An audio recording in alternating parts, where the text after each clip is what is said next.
Praise the lord. చేరవచ్చిన మీకు అందరికీ ప్రవీణేశ్ కృష్ణ శుభాలు తెలియజేస్తున్నాను. ఈ దినము కొరకు ఏర్పాటు చేయబడిన లేఖన భాగము అపోస్తల కార్యములు 19వ అధ్యాయము 17వ వచనం. ఈ సంగతి ఎఫెసులో కాపురం మన సమస్తమైన యూదులకును గ్రీసు దేశస్థులకును తెలియవచ్చినప్పుడు వారికందరికీ భయము కలిగెను.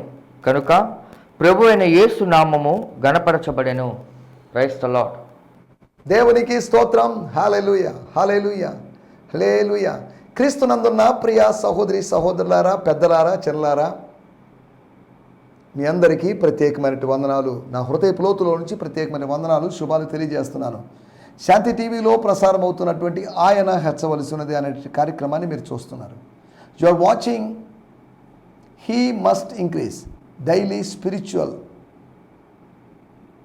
Word commentary programme in Shanti TV.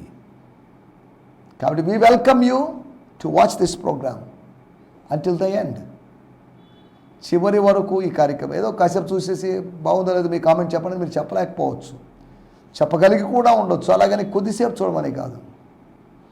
ఇక మీ ఇష్టం అండి, చూస్తే చూడండి, చూడకపోతే చూడొద్దని అనలేదు. దీన్ని వాచ్ చేయండి, దీన్ని ఖచ్చితంగా చూడండి, మీ యొక్క అమూల్యమైన అభిప్రాయాలు తెలియజేయండి. అపోస్తల కార్యములు 19వ అధ్యాయం ధ్యానాల్లో ఉన్నాం. ఇప్పటివరకు 18 అధ్యాయాలు ధ్యానం చేసేసాం. అనగా most of the versus cover చేసేసాం.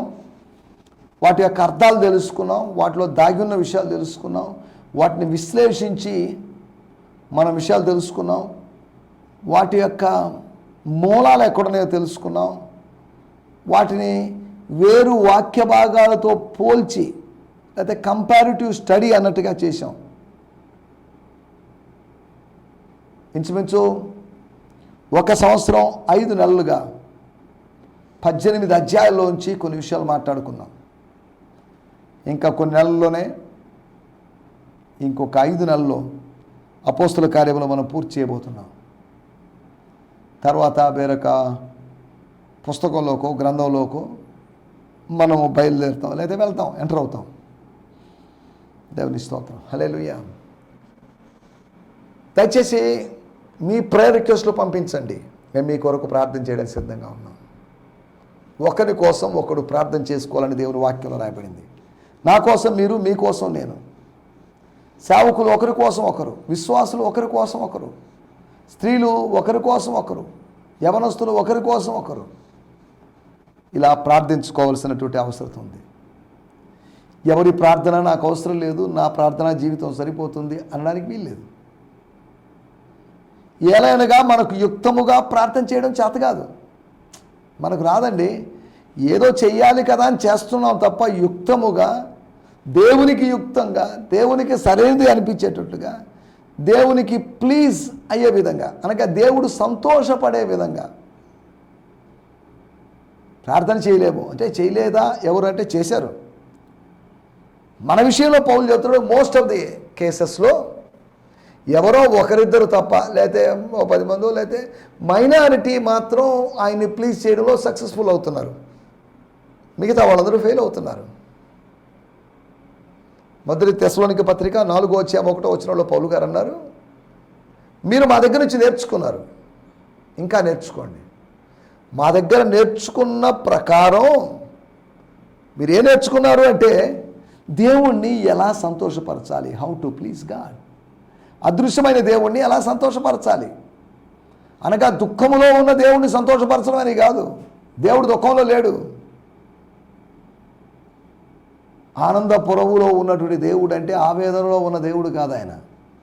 ఆనందపురంలో ఉన్న దేవుడు అంటే ఆనందంలో ఉన్న దేవుడు. ఆనందమే దేవుడు అని నేను అనడం లేదు. హైందవ పురాణాల్లో ఆనందో బ్రహ్మ అన్నారు. ఆనందంగా ఉండడమే బ్రహ్మ అనుభవం అని వాళ్ళ మాటల యొక్క ఉద్దేశం. దాంట్లోకి వెళ్ళలేదు. మనం ఇక్కడ ఆలోచిస్తున్న విషయాల్లోకి వచ్చేద్దాం. ఒక చిన్న ప్రార్థన చేసుకుందాం, తర్వాత కార్యక్రమం ముందుకు సాగుదాం. నిన్నటి ఎపిసోడ్లో నేను చెప్పిన విషయాలు ఒకసారి గుర్తు చేస్తాను, ఒక 5-10 నిమిషాలు. తర్వాత ఈరోజు ధ్యానంలోకి వెళ్ళిపోదాం. చిన్న ప్రార్థన చేసుకుందాం. పరిశుద్ధులైన మా దేవా, మీకు వందనాలు. మిమ్మల్ని స్తుతిస్తున్నాం. 1000 నోళ్లతో స్తుతించినా మీ రుణాన్ని మేము తీర్చుకోలేము. అనేకులు మిమ్మల్ని ప్రశ్నిస్తున్నప్పుడు, అనేకులు మీ ఉనికిని ప్రశ్నిస్తున్నప్పుడు, అనేకులు మీ కార్యాన్ని అంగీకరించకుండా ఉన్నప్పుడు, తండ్రి మీకు వందనాలు చేస్తున్నాం. ఈ సమయంలో మీ సందరికి నువ్వే ప్రభువు అని, రక్షకుడు అని, దేవుడు అని మీకు సాగిలపడుతున్నాం.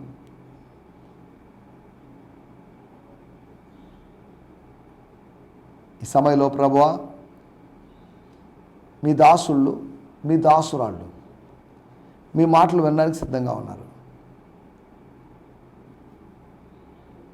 వాళ్ళకి ఎట్టి వాక్యం అందించాలో నాకైతే తెలియదు. నీవు సమస్తమును ఎరిగిన వాడివి కనుక ఈ సమయంలో వారికి కావలసిన విధంగా ఆత్మీయ ఆహారాన్ని వడ్డించి వారిని ఆత్మీయంగా బలపరచమని కోరుకుంటున్నాను.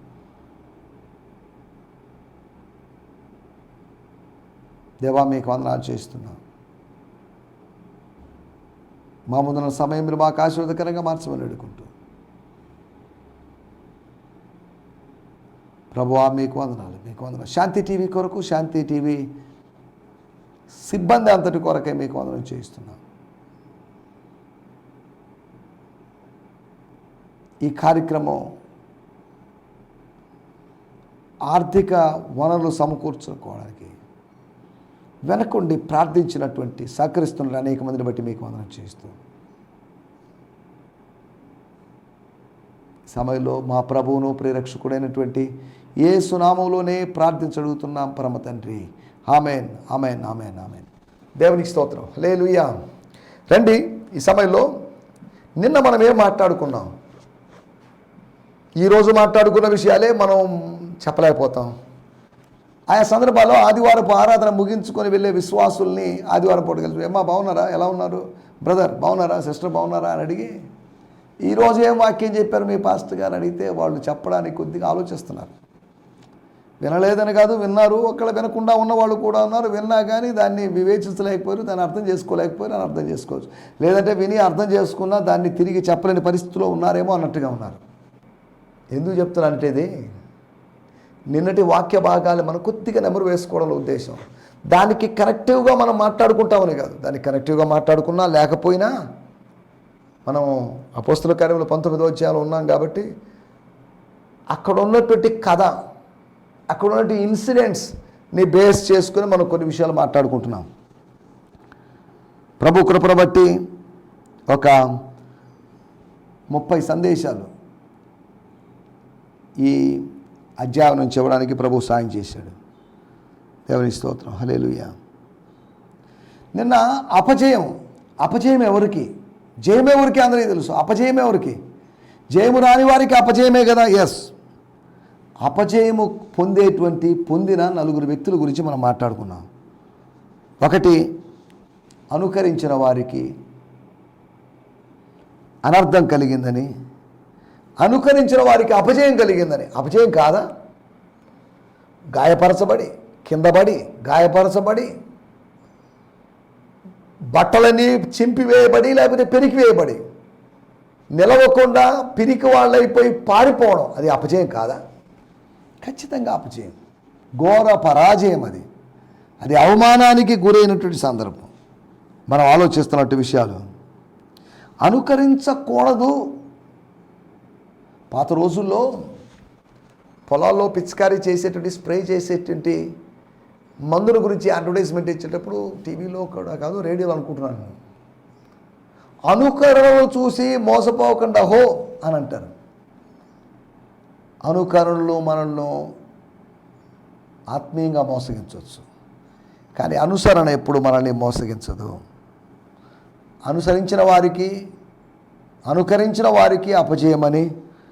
రెండోది, పాతాళ లోకానికి, అపవాది లోకానికి, భూమి కిందున్న లోకానికి, లేకపోతే అంధకార లోకానికి, దేవుని సంఘానికి, దైవికమైన వ్యవస్థకు వ్యతిరేకంగా నిలబడాలని ఆలోచన చేస్తున్నటువంటి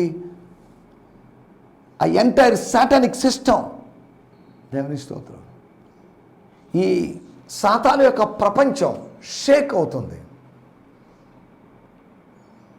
నేను కడుతున్నప్పుడు నేను కట్టాను కాబట్టి, అనగా యేసు కట్టాడు కాబట్టి పాతాళలోక ద్వారాలు పోరాడి గెలవలేవు, లేదా ఎదురు తిరిగి నిలవలేవు. లేదా దాడి చేసి గెలవలేవు అవి, అది మాత్రం పక్కా. దేవుని స్తోత్రం. మనం ఆలోచిస్తున్న విషయాలు, అపవాది లోకం గెలవలేదని, అపవాది లోకానికి అవమానమే, లేకపోతే అపవాది లోకానికి అపజయమే మనం నిన్న చెప్పుకున్నాం. మూడోది, ఆత్మీయులు అనబడిన వారి ప్రయత్నాలు విఫలమైపోయి, వాళ్ళ ఎఫర్ట్స్ ఫెయిల్ అయిపోయి, వాళ్ళు ప్రయత్నం చేస్తున్న ప్రయాసం ఉంది. ఆ ప్రయాసములో దేవుని స్తోత్రం ఫలితమేమీ కానలేకుండా, ప్రయోజనమేమి దొరకకుండా వాళ్ళు పరాజయం పొందారు. ఆత్మీయులు అనబడిన వాళ్ళు పరాజయం పొందారని. తర్వాత అపోస్తుల కార్యములు 6వ అధ్యాయం 7వ వచనంలో యాజకులు అనేకులు, అనగా యూదా యాజక వ్యవస్థ రెండుగా చీలిపోయిందని అర్థం చేసుకోవచ్చు. ఒకటి యేసును అంగీకరించిన వారు, రెండవది యేసును అవమానపరిచి యేసును తృణీకరించిన వారు. అంతవరకే. మనలో కూడా ఈ 2 గ్రూపులు ఉన్నాయని భావించాలి తప్ప, మనలో వేరే క్యాస్ట్ గ్రూప్స్ ఇంకా 2-3 ఉన్నాయి, లేకపోతే పలాని క్లాస్ గ్రూప్స్ 4-5 ఉన్నాయి. నో, కలర్ గ్రూప్స్ ఉన్నాయని ఇక్కడ కాకపోయినా అమెరికా దేశంలో కలర్ని బట్టి he's a brown man, he's a black man. 6వ అధ్యాయం 7వ వచనంలో ఒక సంచలనం అది. నాయకులుగా ఉన్నవారు, యాజకులుగా ఉన్నవారు, వాళ్ళు విశ్వాసానికి లోపడ్డారు. పౌలు ప్రకటించినటువంటి మాటల వలన కలిగిన విశ్వాసాన్ని బట్టి విధేయులయ్యారు. విశ్వాసము మనల్ని వర్ధిల్లేటువంటి అనుభవంలోకి తీసుకొస్తుంది. అవిశ్వాసం అపజయంలోకి నడిపిస్తుంది. తర్వాత ఆచారాల మతానికి, అనగా యూదా మతానికి యాజకులు ఇంకా విశ్వాసానికి లోబడ్డారు, విశ్వాసులు అయ్యారు, భక్తులు అయ్యారు, లేకపోతే సంఘ సభ్యులు అయ్యారు, సమాజ మందిరములో ప్రాముఖ్యమైన పాత్ర వహించిన వారు. దేవుని స్తోత్రం. మనం ఆలోచిస్తున్న విషయాలు. Thank you lord. స్తోత్రం. ఆచారాలతో కూడుకున్న మత వ్యవస్థ, ప్రజలు మత వ్యవస్థతో విసిగిపోయారు. వద్దండి, మాకు ఈ మతం వద్దు, మాకు ఈ యూదా మతమే వద్దండి. బాగున్నట్టుగా ఉంది, తర్వాత బాగాలేదు. మరి రాను భ్రష్టు పట్టిపోతున్నట్టు ఈ యూదా మత వ్యవస్థ అవసరం లేదు. యాజకులుగా ఉన్నందుకు మేము సిగ్గుపడుతున్నాం. We are ashamed of our priesthood. ఏదో ఉన్నాం, ఇక మీదట మాకు బిలీవర్స్ అయితే చాలు, మాకు యాజకులు కావాలని ఆశ లేదు. మా మతంలో యాజకులు కంపల్సరీ ఉండాల్సిందే. మా మతంలో యాజకులు కొంతమంది ఉంటారు, కానీ ఈ విధానంలో ప్రతి వాడు యాజకుడే. అనగా కొత్త నిబంధన ప్రకారం మనందరం రాజులైన యాజక సమూహము అని చెప్పబడింది. మనం యాజకులం, యాచకులు కాదు. దేవుని స్తోత్రం. హల్లెలూయా. ఇవి మనం నిన్న ఆలోచించిన విషయాలు. ఈ సమయంలో ఈ దినము కొరకై ఏర్పాటు చేయబడిన లేఖన భాగం, అనగా అపోస్తుల కార్యములు 19వ అధ్యాయము 17వ వచనాన్ని మనం ఆలోచిద్దాం. ఈ సంగతి ఎఫెసులో కాపురమున సమస్తమైన యూదులకును గ్రీసు దేశస్థులకును తెలియవచ్చినప్పుడు వారందరికీ భయం కలిగెను. కనుక ప్రభువైన యేసు నామము గణపరచబడెను. All of the people in Ephesus were awestruck. Awesome అనగా భయంకరమైనది, భీకరమైనది, గంభీరమైనది. Awestruck both Jews and non-Jews when they heard about what had happened.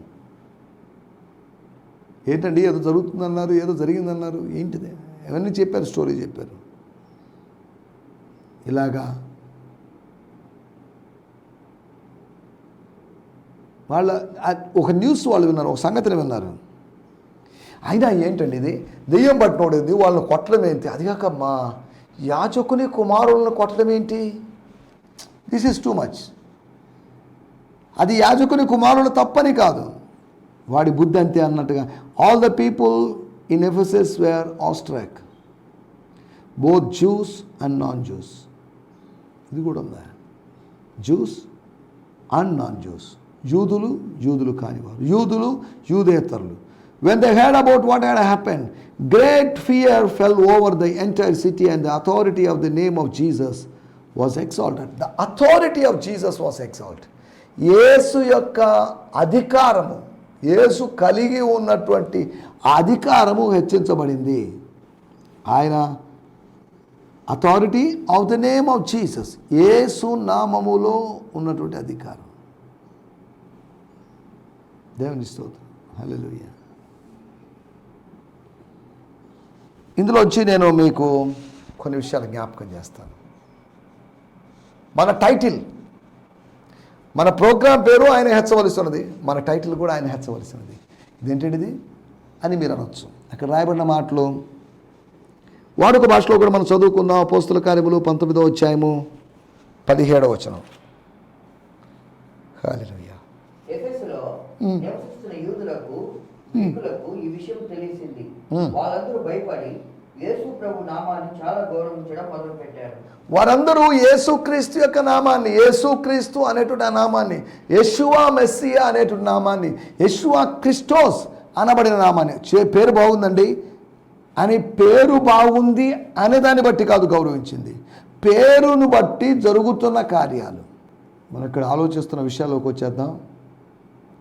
అక్కడ ఏం జరిగిందంటే ఆయన హెచ్చించబడ్డాడు, ఆయన నామము హెచ్చింపబడి ఉన్నది. యోహాను సువార్త 3వ అధ్యాయం 30వ వచనంలో మనకు తెలిసినట్టు వాక్యమే ఆయన హెచ్చవలసి ఉన్నది. ఇక్కడ మనం 4 విషయాలు మీకు జ్ఞాపకం చేస్తాను.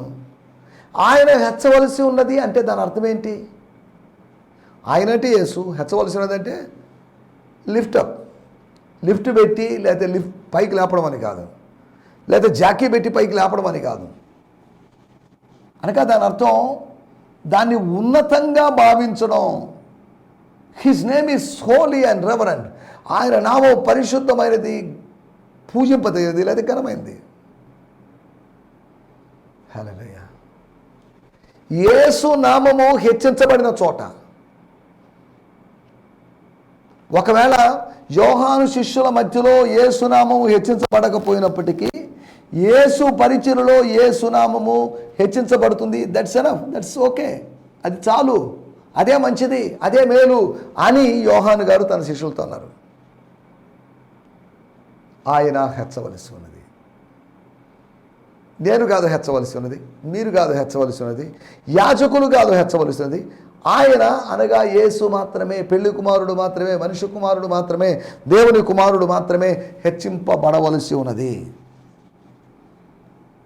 He might be glorified. దేవుని స్తోత్రం. హల్లెలూయా. ఆయన హెచ్చవలసి ఉన్నది, అది మన టైటిల్. మొట్టమొదటి మాట, ఎందుకు, ఎలా హెచ్చవలసి ఉన్నది? హెచ్చవలసి ఉన్నది అంటున్నప్పుడల్లా యేసు హెచ్చవలసి ఉన్నది. యేసుకు బాప్తీసం ఇచ్చిన, యేసును గురించి ప్రకటించిన, యేసుకు ఫోర్రన్నర్గా వచ్చినటువంటి యోహాను అనబడిన ఆయన తగ్గవలసి ఉన్నది. యోహానే తగ్గవలసి ఉంటే యోహాను యొక్క శిష్యులు తగ్గించబడాల్సిన అవసరం లేదా? సరే, దేవుని స్తోత్రం. వాటిలోకి వెళ్ళలేదు. ఆయన హెచ్చవలసి ఉన్నది అంటే ఆయన హెచ్చించబడుతున్నప్పుడు ఆటోమేటిక్గా ఎవరో ఒకరు తగ్గుతారు, ఏదో ఒకటి తగ్గుతుంది. ఉదాహరణకి కన్స్ట్రక్షన్ చేసేవాళ్ళు, నిర్మాణాలు చేసేవాళ్ళు 1 అంతస్తు, 2వ అంతస్తు, 3వ అంతస్తు, 4వ అంతస్తు పైకి వెళ్ళిపోతున్నారు. కానీ ఏదైనా గుంటలు దువ్వే, బావులు దువ్వే పనిలో ఉన్నవాళ్ళు, వారు గంటలు గడిచిన తర్వాత కాస్త లోతుకి వెళ్ళిపోతున్నారు. ఒక ఆయన పైకి వెళ్ళిపోతున్నాడు, ఒక ఆయన కిందకి వెళ్తున్నాడు. ఒక ఆయన హెచ్చించబడుతున్నాడు, ఒక ఆయన తగ్గించబడుతున్నాడు. హెచ్చించుకున్నవాడు తగ్గించబడతారు దేవుని చేత, తగ్గించబడ్డవారు దేవుని చేత హెచ్చించబడతారు. స్తోత్రం. హల్లెలూయా. ఆయన హెచ్చవలసినది, ఆయన హెచ్చవలసి ఉన్నది అంటే 4 విషయాలు త్వరగా జ్ఞాపకం చేస్తాను. అపోస్తుల కార్యములు 19వ అధ్యాయము 12వ వచనం. అతని శరీరముకు తగిలిన చేతి గుడ్డలనైనను నడికట్లైనను రోగుల ఎదుకు తెచ్చినప్పుడు రోగములు వారిని విడిచెను, దెయ్యములు కూడా వదిలిపోయాయి. చాలండి, దేవుని స్తోత్రం. ఆయన హెచ్చవలసి ఉన్నది, అనారోగ్యము తగ్గవలసి ఉన్నది. He must increase and sickness should be decrease. ఆయన హెచ్చవలసి ఉన్నది, ఆరోగ్యం హెచ్చవలసి ఉన్నది కదా. ఆయన ఆరోగ్యదాత అయినటువంటి ఆయన హెచ్చవలసి ఉన్నది. ఆయన హెచ్చవలసి ఉన్నది అంటున్నప్పుడు అనారోగ్యము తగ్గవలసి ఉన్నది. రెండో విషయాన్ని నేను మీకు జ్ఞాపకం చేస్తాను. 19వ అధ్యాయము 19వ వచనం మనం గమనిస్తే,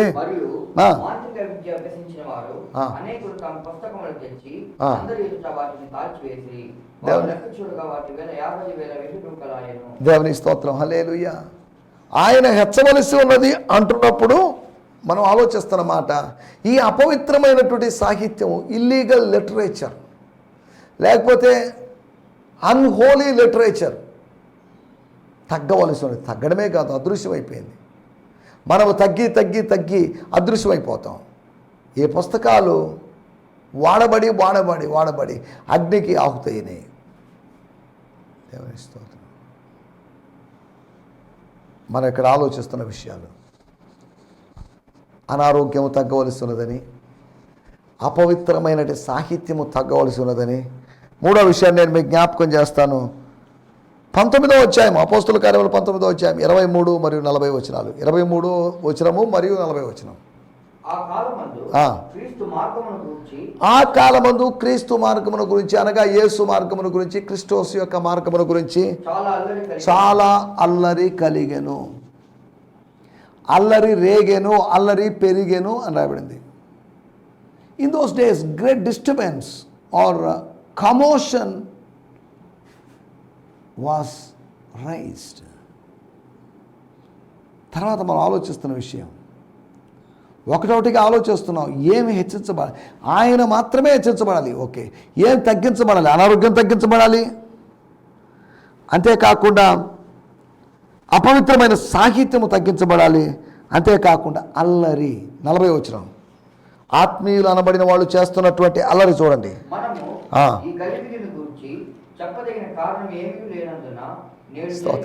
గలిబిలి, తారుమారు, అయోమయం, కన్ఫ్యూషన్, డిస్టర్బెన్స్. అయోమయం లేకపోతే అల్లరి తగ్గవలసి ఉన్నది. దేవుడు అల్లరికర్త కాడు, అపవాదే అల్లరికర్త. దేవుని స్తోత్రం, హల్లెలూయా. మీకు గుర్తు చేస్తున్న విషయాలు, యోహాను సువార్త 3వ అధ్యాయం 30వ వచనంలో ఉంటే ఆయన హెచ్చవలసి ఉన్నది అని అక్కడితో ఆగిపోలేదు వాక్యం. ఆయన హెచ్చవలసి ఉన్నది, అది ఆయనకు సంబంధించిన మాట. ఆయన హెచ్చవలసి ఉన్నది కనుక నేను తగ్గవలసి ఉన్నది. ఆయన నేను హెచ్చవలసి ఉన్నదని కాదు. అనారోగ్యం తగ్గవలసి ఉన్నది, అపవిత్రత లేకపోతే అపవిత్రమైన సాహిత్యము తగ్గవలసి ఉన్నది, అల్లరి తగ్గవలసి ఉన్నది. 4వ విషయం నేను మీకు జ్ఞాపకం చేస్తాను. అపోస్తుల కార్యములు 19వ అధ్యాయము 27వ వచనం, అనగా ఇదే అధ్యాయం 27వ వచనం. మరియు ఈ మన వృత్తి అందు లక్ష్యము తప్పిపోటే కాక మహాదేవి అయిన అర్ధవిదేవి యొక్క గుడి కూడా తృణీకరింపబడి ఆస్తి అన్నట్టును భూలోకమంతను పూజింపబడుతున్న ఈమె యొక్క గొప్పతనము తొలగిపోనని భయముతో ఈ అమ్మగారి, ఈ మహాదేవి గారి గొప్పతనము తగ్గించబడుతుంది, గొప్పతనం తొలగిపోతుంది, గొప్పతనం పోగొట్టుకుంటుంది. ఎలాగా తొలగిపోతుందో తెలీదు. ఎలా తొలగిపోతుందో సింపుల్గా వాళ్ళు ఆలోచించారు. ఈ పౌలు అనేవాడు వచ్చేసి ఇలా చేస్తున్నాడు, స్వార్థ ప్రకటిస్తున్నాడు, అదేకాక వ్యాపారాన్ని దెబ్బతీస్తున్నాడు, మతాన్ని దెబ్బతీస్తున్నాడు. ఆయన హెచ్చరించబడుతున్నప్పుడు నీ జీవితంలో కొన్ని తగ్గించబడాల్సిన అవసరం లేదా? ఒకటి అనారోగ్యం తగ్గవలసినదని, రెండవది అపవిత్ర సాహిత్యము తగ్గవలసి ఉన్నదని, మూడవది అల్లరి తగ్గవలసి ఉన్నదని.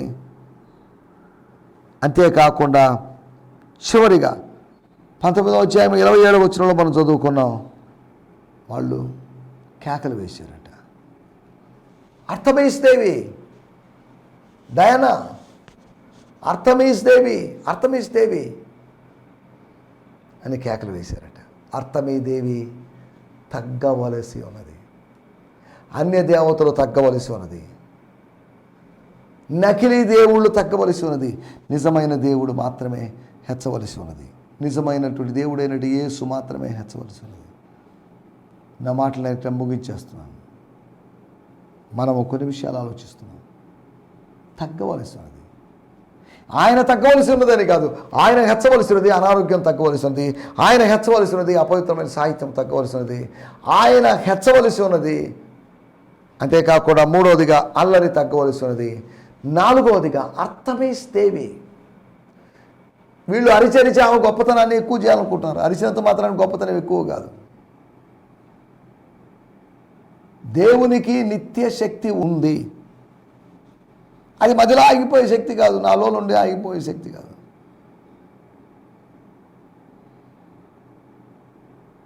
స్తోత్రం.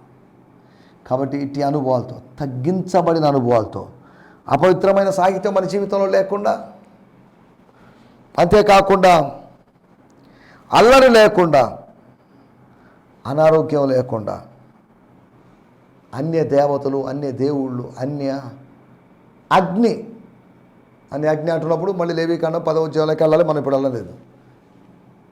ఆయన్ను హెచ్చిస్తూ ఇతరమైన వాటిని తగ్గిస్తూ మనం ముందుకెళ్ళడానికి ప్రభు మనకు సహాయం చేయనుగాక. ఆమేన్. హల్లెలూయా, హల్లెలూయా, హల్లెలూయా. ఈ సందేశము మీకు ఆశీర్వాదకరంగా ఉందని నమ్ముచున్నాము. ప్రార్థన అవసరతల కొరకు మమ్మల్ని సంప్రదించవలసిన మా చిరునామా గిద్యోన్ మిషన్ చర్చ్, 6వ వీధి, శాంతినగర్, నెల్లూరు 4, ఆంధ్రప్రదేశ్. పిన్ 524004. మా ఫోన్ నంబర్లు 7036443613 మరి ఒక నంబర్ 9392293010. మా ఈమెయిల్ ఐడి gfihmi2015@gmail.com. దేవుడు మిమ్మును ఆశీర్వదించునుగాక. ఆమేన్.